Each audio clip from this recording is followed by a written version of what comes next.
Prosecutors say a whistleblower who works here noticed something wasn't right, and that led to a widespread investigation. Look at each person facing the camera in each of these images. They are all the same person, according to prosecutors, who say the woman who posed as all of these different men and women did it for dangerous reasons. Driving a massive truck through our streets where our children are playing. It is disturbing. So ever since the evil orange man has come back into power as president of the United States for his second term, there's been an inordinate amount of focus on commercial driver's license, or at least that's the way it seems to a lot of people who just assume that everything the orange man does is bad, everything the orange man does is wrong, because orange man bad, Trump wrong. Trump simply bad. Hearing Trump bad. Over and over again. And of course, because the orange man can never be right about absolutely anything. However, this scrutiny on commercial driver's licenses, especially those issued in left-wing cities, is actually quite warranted. I mean, we just recently heard about a story about somebody who was pulled over in the state of Oklahoma while driving a truck. Turns out he was an illegal migrant that had been here since 2023. And one of the most interesting things about his commercial driver's license is that in place of his name, it said no name given, and this is despite the fact that this was actually a real ID commercial driver's license, as indicated by the star on the top right of the license. Now, for those of you who are unaware, there are very specific identification requirements in order to get your real ID driver's license. In fact, I'm actually missing some of the paperwork that is utilized due to the fact that I moved and I didn't update my driver's license address. So for me, it's actually going to be a lengthy process for me to get this real ID version of my license. So I find it kind of interesting. I find it kind of strange that I'm able to look across at other individuals who aren't even in this country legally, and without even giving a name, they're able to get a commercial driver's license. But that's just the tip of the iceberg. It actually goes far deeper than that, because another thing that we've discovered in looking into this is the fact that, of course, there are a bunch of commercial driver's license schemes that are being busted up by the feds and local authorities, where illegal migrants, and it seems to be disproportionately them, are able to pay DMV workers in order to skip the test, have somebody take the test for them, and that way they're able to operate, again, a large truck that you need a special license in order to operate without even doing the test and without even giving their name on these commercial driver's licenses. And this is what we're going to talk about today. One scheme that actually was discovered in the Garden City branch of the DMV in Long Island, which involved a woman showing up in disguise to take the test over and over and over again. But before we get into that, I want to thank everybody who supports this channel via actualjusticewarrior.com/join. The Nassau District Attorney calls it a corruption ring at the DMV in Garden City. That's where, she says, 35-year-old Jamie Middleton took commercial driver's license, or CDL, written exams for 7 different people. Investigators say that each time she'd use disguises, sunglasses, and surgical masks to look like a different person taking the exam. For the right price, they'd allow anyone to get a CDL permit. So one of the things that the Trump administration has been pushing for ever since he returned to office is the idea that you have to take your commercial driver's license test and in fact have to actually speak English in order to hold a commercial driver's license in order to drive a truck. And the purpose behind this is in order to prevent people from coming from foreign countries and stealing trucking jobs from Americans. And part of the reason behind this from a political standpoint is because if you have just a high school education, the chances of you making your money through driving is exponentially higher. And guess what? Non-college educated white people are a huge portion of the evil orange man's base. So this is a way in order to secure the base and, of course, prevent foreigners and a lot of times illegal aliens from taking those jobs and undercutting those wages. So it ends up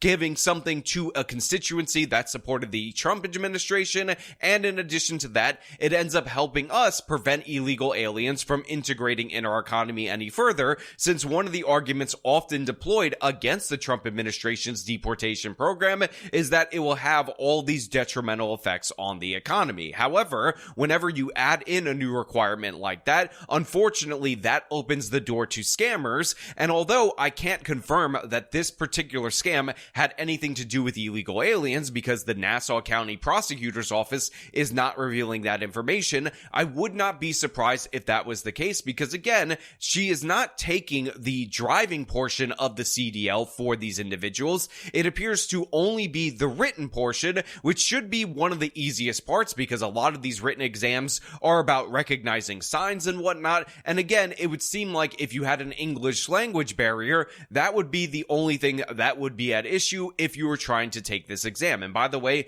this recently came to a head when somebody who was given a license in, I believe, California, or maybe it was Washington and Oregon, or all three, ended up going and turning crazily on a Florida highway, killing coincidentally 3 Haitian migrants, and it turns out the individual behind the wheel of that car was an Bangladeshi migrant, I don't remember exactly, and of course that created a ton of controversy. But in addition to that, I'm going to give you a little bit of inside information on this Garden City Department of Motor Vehicles office, because you guys should know by now that I got my car stolen a couple of years back because I made videos about it on this channel. And one of the things I did not make you guys aware of is the fact that for whatever ridiculously stupid reason, I ended up getting a letter from the Department of Motor Vehicles telling me that I needed to return my license plates, which of course were on the car that was stolen. And now I have to make an appointment at the DMV in my state. This is like a post-COVID rule,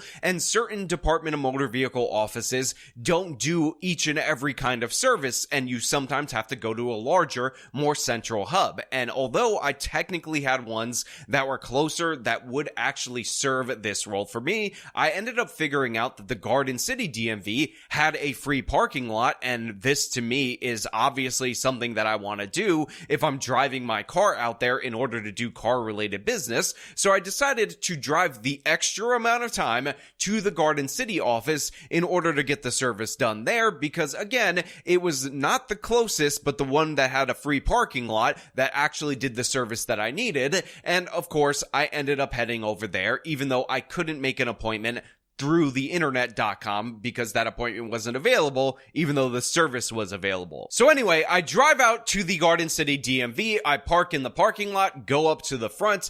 I explained that I was not able to make an appointment for this service. However, of course, it says that it is offered at this particular building, and guess what? The security guard tells me, and by the way, this is not indicated on the website at all, that if you can't make an appointment for a specific service because it says it's not appointment eligible, what you're actually supposed to do is call a number that is not listed on the website and then make the appointment over the phone for that. So even though I had already driven like 45 minutes, maybe close to an hour to this location, I had to call and make the appointment. They only had one for the next day, so I had to drive 45 minutes to an hour back, thus wasting an hour and a half to 2 hours of my time. But then next day, I returned to this particular office, parked in the free parking lot, marched in there with my paperwork and the police report and everything and anything I could need, walked up to one of these ladies that I hope ended up getting indicted for this. Yes, I'm rooting for that. And I submitted my paperwork, and I was told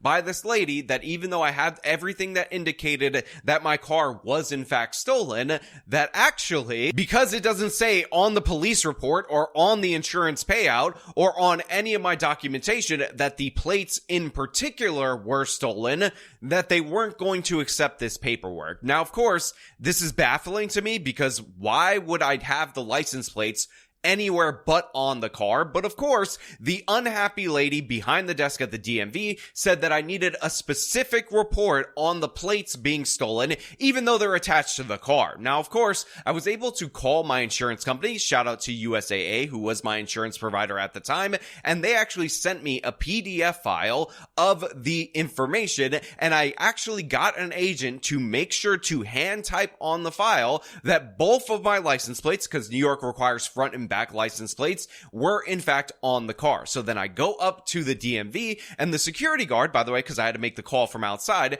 that I told I was just going to come back, ended up hassling me about making a new appointment, which of course I ended up arguing with him about because that was ridiculous and absurd in every possible way. And then the security guard eventually, after like 15 more minutes, ended up letting me through, and I went up to that lady, the same exact one, and of course she decided to call her supervisor, who I also hope is indicted in this particular fraud as well. So then the supervisor said that they have to fax this to Albany, but something other piece of paperwork. Also, I didn't need 3 of the pieces of paperwork that I had that the previous person told me that I needed, and I would have to wait like 30 minutes for a fax to go to Albany in order to confirm what it was said on my insurance paperwork. So of course I sit and wait for that 30 minutes, which is about an hour and a half in DMV time, and then I go back, and then they expect me to be grateful for the fact that this slow ass moving system that doesn't make any sense,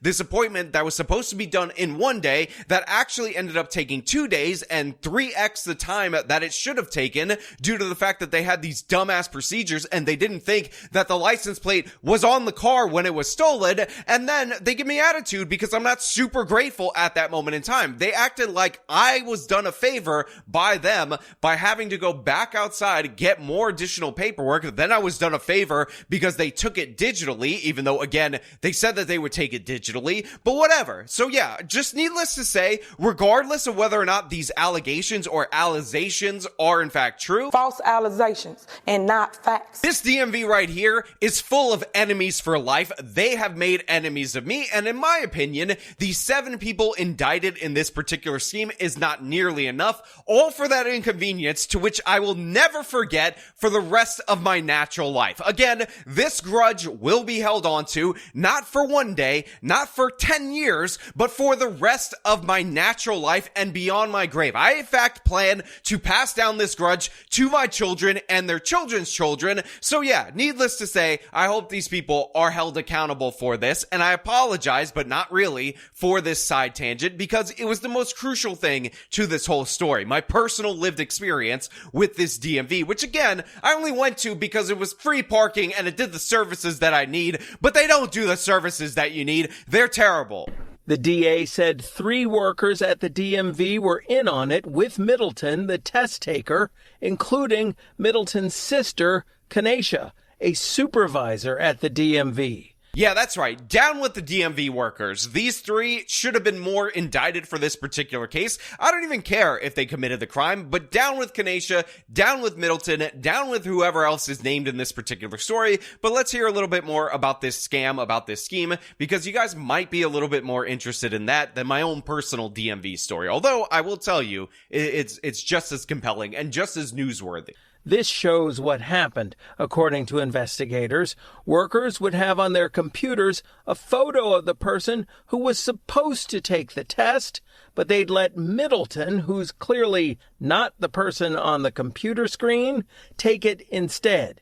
She'd split a $1,500 to $3,000 payment for each bogus test with accomplices in the DMV, the DA said. So as you can see right here, Middleton is in disguise. She's dressed as a man that's on the screen who appears to be of Latino origin. And again, if you're of Latino origin, don't speak English, and are trying to get a commercial driver's license in this manner, to me, I'm trying to put all the pieces together and determine whether or not this has to do with illegal immigration and people who came under the Biden administration trying to sneak past the system. Again, a lot of these people already paid cartels to smuggle them into the United States of America, so them paying $1,500 to $2,000 to this DMV worker in order to get the CDL written test out of the way makes a lot of sense to me. But as of right now, as of this moment, there does not appear to be a connection with immigration in this particular case that we know of, that we are aware of. Also, I want to point out that Middleton is borderline being offensive right here with the way that she painted her face to look Latino. Now, I know the rules are different in our society when a black person changes their skin tone with makeup, but if you really think about it, this is Latino face, Platano face, if you will, and I could say that as somebody who is a half Latino, and I'm very offended by this, and I just think that maybe, just maybe, she should be charged with a hate crime for this particular set of makeup that she's wearing. Again, not a doctor, not a scientist, just play one on TV, but I think this is a little bit over the line. It's a little bit too much, if I'm being perfectly honest. One person Middleton allegedly took the written test for drove a truck based out of this sanitation facility in Hempstead. James Nurse, according to investigators, is the only person whose exam Middleton took who actually got a full license. Why? Because every driver must take a road test. And that?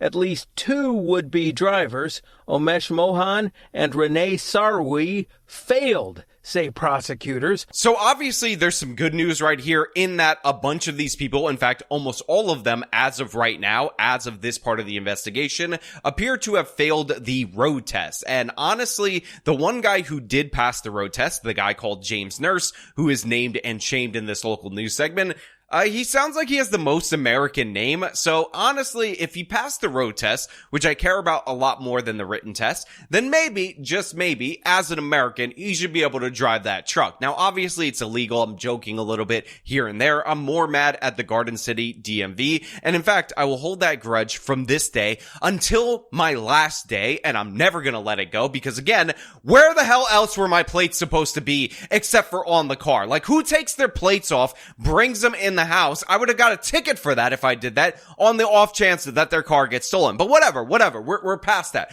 We're moving on past that particular issue. But yeah, as you heard right there, based on these other names, they don't sound particularly American names. Some of them sound Middle Eastern. So maybe, just maybe, again, it seems like this might be a foreign related scam that is not actually being reported correctly by the local news media. But I will do some more research and touch back on this with you guys in the future. But of course, I want to know what you guys think about all this down in the comments below. One, do you buy my thinly veiled justification for showing you this particular story, and that it is actually about revenge against this particular DMV for inconveniencing me? But two, do you think that this is a much larger problem? Again, we covered that story of the whistleblower who got fired for revealing one of these illegal immigrant scams that was also covered as if it had nothing to do with illegal immigration.